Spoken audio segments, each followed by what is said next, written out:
আজকে আপনাদেরকে বাংলাদেশের খুব সুন্দর দুইটা মাছরাঙা পাখি দেখাবো। আর এই দুইটা মাছরাঙা পাখি কিন্তু সচরাচর সব জায়গায় দেখা যায় না।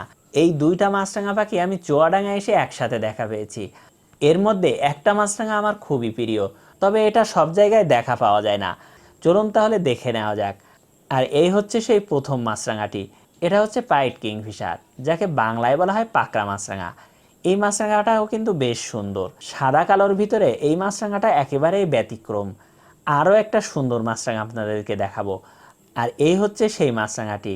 এটার নাম হচ্ছে স্টকবিল কিংফিশার, যাকে বাংলায় বলা হয় মেঘ মাছরাঙা। এই মেঘ মাছরাঙাটা বেশ সুন্দর এবং সাইজে অনেক বড়। আকার অনুসারে এটি বাংলাদেশের দ্বিতীয় বৃহত্তম মাছরাঙা পাখি। সবচাইতে বড় মাছরাঙা হচ্ছে ব্রাউন উইং কিংফিশার, যেটা আপনাদেরকে সুন্দরবনের ভিডিওতে দেখিয়েছি। এই সুন্দর মাছরাঙা দুটো আপনারা আগে দেখে থাকলে অবশ্যই কমেন্ট করে জানাবেন।